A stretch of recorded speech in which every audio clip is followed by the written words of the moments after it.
Face à face, telle devrait être notre expérience, chaque fois que nous recherchons la présence de Dieu. Or, malgré toute la science de ce temps-ci, tous les croyants ne connaissent pas assez leur Dieu pour avoir avec lui ces instants de communion. Il y a une communion avec Dieu qui est vue pour les yeux du cœur.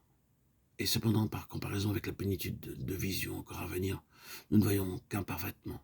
Il y a un temps de communion face à face pendant lequel, comme David, nous consultons l'Éternel. Il nous révèle alors sa pensée afin que nous puissions faire ce qu'il veut et accomplir ses desseins. Pendant les heures matinales de recueillement, essayons de nous instruire sur ce qui concerne la communion avec Dieu, en étudiant la vie intérieure de Moïse et remarquons de quelle manière il fut conduit de la cour des pharaons jusqu'en la présence même du roi des rois. Depuis, il n'y a jamais eu de prophète en Israël comme Moïse, à qui Dieu parlait face à face. Cependant, Moïse avait été élevé dans le luxe d'une cour mondaine, païenne. Il eut à choisir entre Dieu et le monde, comme les autres humains. Pas à pas, il apprit à suivre le Seigneur et à le connaître chaque jour davantage. Jusqu'à ce que ce fût atteinte cette communion, cette amitié avec l'Éternel, Dieu dont il nous laisse l'exemple. Dirons-nous qu'il était possible pour Moïse en son temps de parvenir à cette intimité face à face avec Dieu? Soit. Mais pour moi aujourd'hui, avec la façon et les façons de vivre si différentes de ce siècle, non, cela ne peut pas être. Ne pensez-vous pas que Moïse aurait eu bien plus de raisons que nous de tenir semblable langage?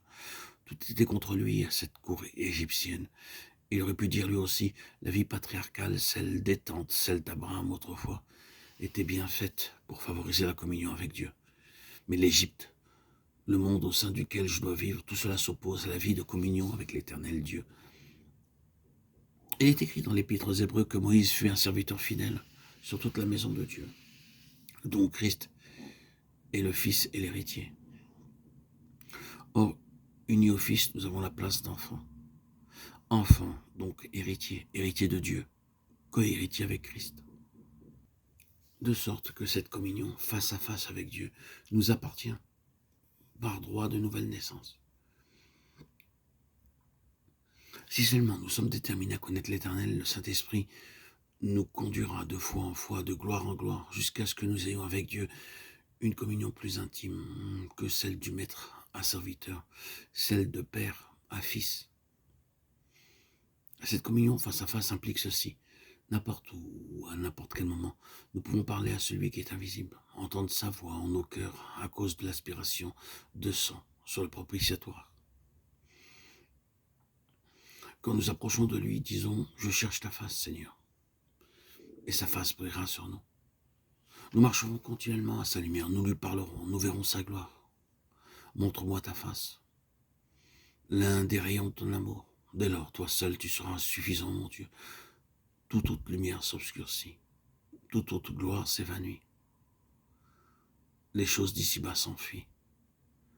Quand tu resplendis, ô mon Dieu. Jessie Penn Lewis.